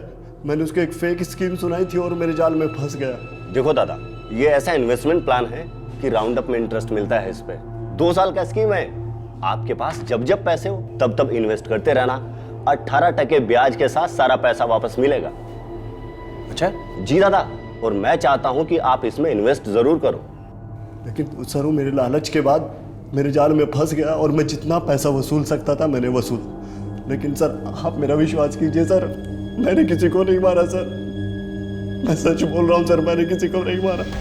तपन, उसकी बीवी संगा, उनका बेटा प्रतुल, सबसे जुड़े ऐसे कई रहस्य थे जो इस केस को लगातार उलझा रहे थे। तपन के पिता अरेंदु, उनका बेटा लखन, उस्मान, सुब्रतो, इशाक और तबस्सुम, ये सभी सस्पेक्ट थे। लेकिन इनके अलावा भी कई नाम और चेहरे थे जिनसे पुलिस का अभी तक परिचय नहीं हुआ था। और इन सब के बीच पुलिस को एक बड़ी कामयाबी मिली, उन्हें मर्डर वेपन मिला। सर यहाँ थैली में ये खून से सना हुआ कुर्ता मिला है। सर इस कुर्ते में सब जगह खून लगा हुआ है।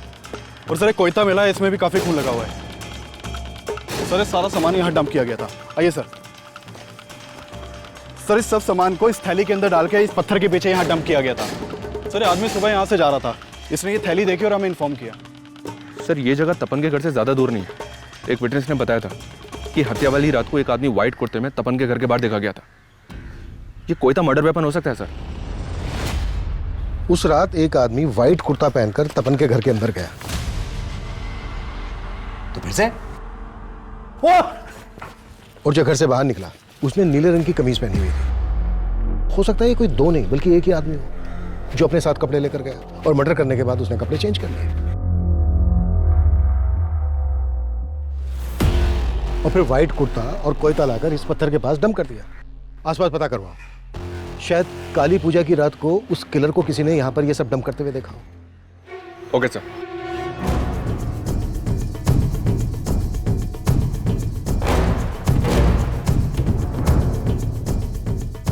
हाँ साहब, काली पूजा की रात मैंने एक आदमी को वहां देखा था।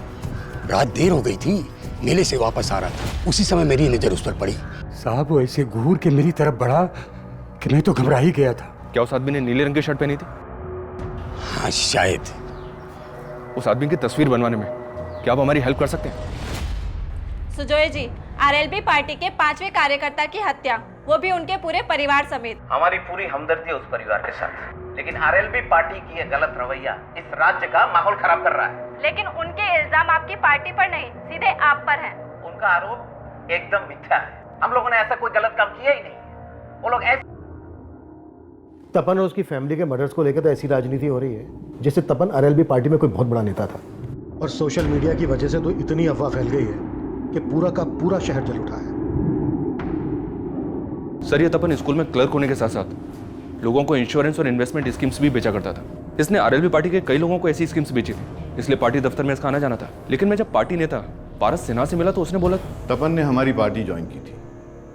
तपन ही क्या, मैं और हमारे सारे कार्यकर्ता बहुत से काम करते हैं। इसका मतलब ये नहीं कि हम पार्टी में नहीं हैं। लेकिन जिस तरह का ये माहौल पैदा किया जा रहा है उससे तो ऐसा ही लग रहा है कि कहीं इन मर्डर्स का मकसद पॉलिटिकल माइलेज हासिल करना तो नहीं है। माइलेज तो मिल रहा है सर, आरएलबी पार्टी और उसके नेता पारस सिन्हा को। तो क्या इन मर्डर्स में शायद या फिर ये मर्डर्स किसी और मकसद के लिए हुए हों और ये इसे अपने फायदे के लिए इस्तेमाल कर रहे हैं। जो भी है, हम सुजय और उसकी पार्टी के लोगों को क्लीन चिट तो नहीं दे सकते।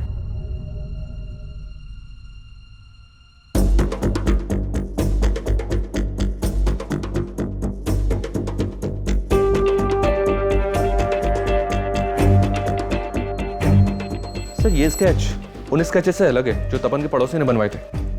सर एक मिनट, सर ये आदमी कहीं देखा देखा लग रहा है। हाँ सर, इसे तो हमने पूछताछ के लिए बुलाया था।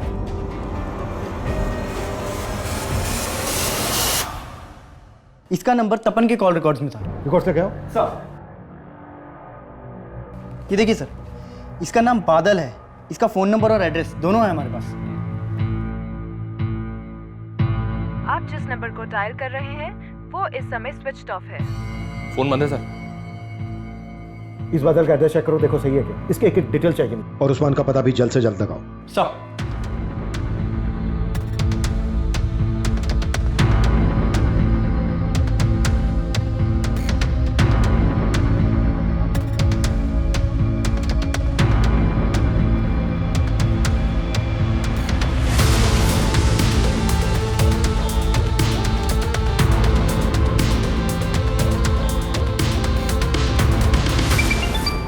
हाँ गौतम बोलो।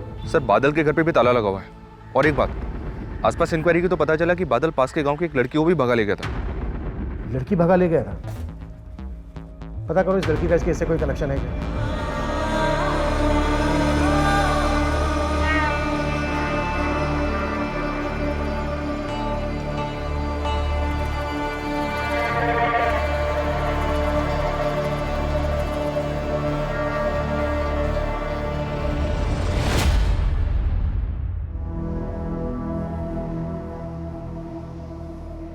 मैं खाला के यहाँ जा रही हूँ, लेकिन तुम घर से बाहर निकलने की सोचना भी मत। इकरा, जी अम्मी। तुम्हारे अब्बू घर से बाहर निकले तो फौरन मुझे फोन करना।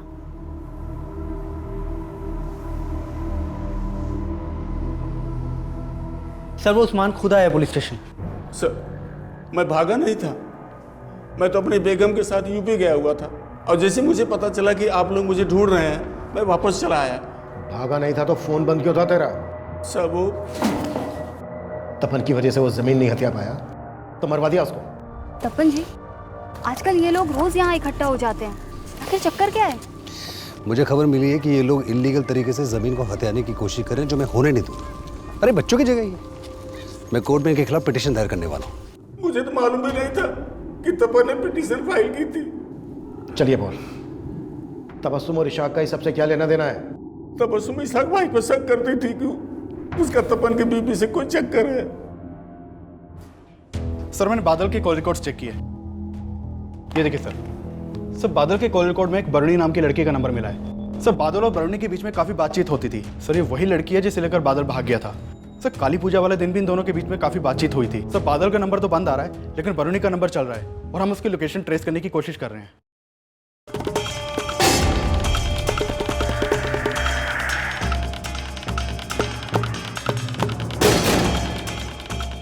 देखिए मुझे अभी से ले जाने दीजिए, मेरे पास अभी पैसे नहीं है। मैं आपको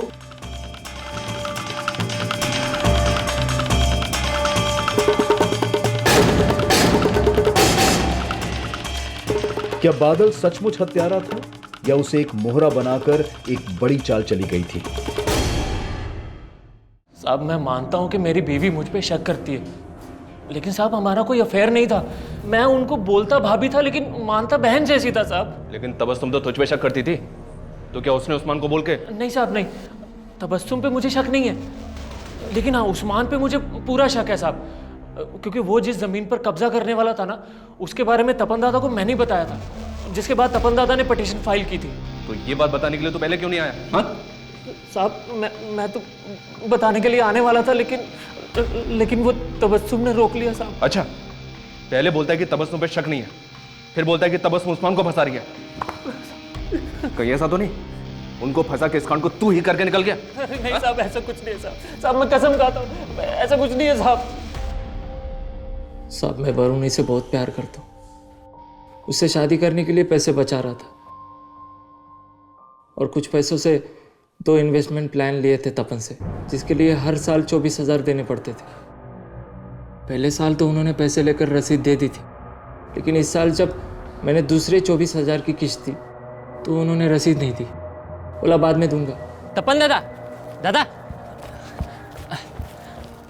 आपने रसीद नहीं दिया था मेरा। अरे तुम मुझे क्या रास्ते में रसीद के लिए रोक रहे हो बार बार? तुम्हारे पैसे लेके मैं भाग रहा हूँ क्या? जब भी रसीद मांगता हमेशा टालते। कुछ दिनों के बाद मैं फिर से उनके घर पे गया।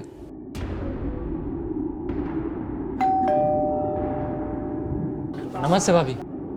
तुम फिर आ गए? वो तपन जी से मिलना था मुझे। अरे कितनी बार तुमसे बोला यहाँ मत आया करो, बार बार मुंह उठा के चले आते हो। भाभी को परेशान कर रहा है, क्यों आया तू यहाँ पर? दादा आपने बोला था आज आप मुझे रसीद दे दोगे, दे दो ना मेरी रसीद। तुझे मैंने कहा है ना कि रसीद बन जाएगी तो तुझे बुला के दे दूंगा ना।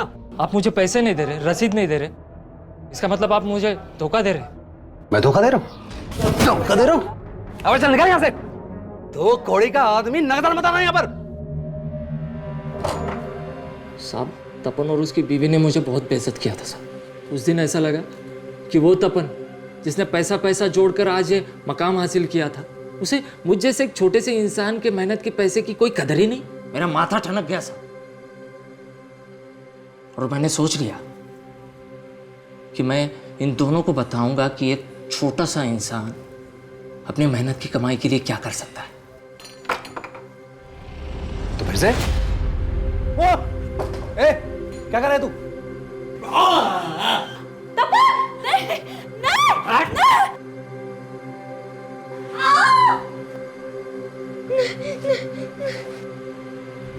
सिर्फ 24,000 रुपए के लिए तूने तपन और उसके पूरे परिवार को मार डाला। तपन तुझे रसीद नहीं दे रहा था ना? उसके 8 साल के बच्चे की क्या गलती थी? उस मासूम को क्यों मारा तूने? और उसके अजन्मे बच्चे को भी मार डाला, जिसने भी जन्म नहीं लिया था, कोख में था। उसकी क्या गलती थी?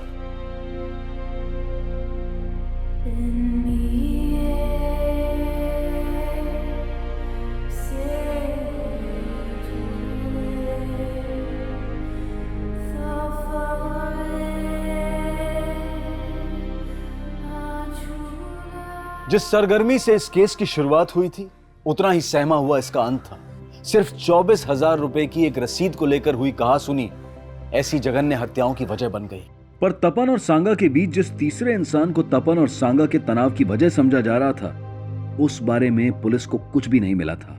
अपने परिवार को एक बेहतर जिंदगी देने के लिए तपन ने उम्र भर संघर्ष किया, और जैसा कि मिताली की कहानी के नायक के साथ हुआ, एक समय के बाद तपन को भी कामयाबी की चाबी मिल ही गई। लेकिन समय के साथ उसकी परछाई में ऐसी सेंध लगी कि वो बादल के लिए नायक से खलनायक में तब्दील हो गया। ये खुलासा जितना चौंकाने वाला था, उतने ही चौंकाने वाले थे वो दावे जिनको लेकर बड़े बड़े भ्रम फैलाए गए और आरोप प्रत्यारोप का विभत्स खेल खेला गया। ये ऐसी ही भ्रांतियां हैं जो किसी बेकसूर को मॉब लिंचिंग का शिकार बना देती हैं। कहीं पत्थरबाजी तो कहीं आगजनी। ये भ्रांतियां हमारे समाज को भटका रही हैं। इसलिए हमेशा ऐसी भीड़ का हिस्सा बनने से बचें जहां पर तर्क वितर्क का नहीं, सिर्फ कुतर्क का हल्ला मचता हो। अब मैं अनूप सोनी आपसे विदा लेता हूं। फिर मुलाकात होगी क्राइम पेट्रोल सतर्क के ब्लैक हेडलाइंस अध्याय में एक और नए केस के साथ। और याद रखें, क्राइम और आपके बीच में सिर्फ इतना फर्क है कि आप कितने सतर्क हैं। सतर्क रहें, सुरक्षित रहें। जय हिंद।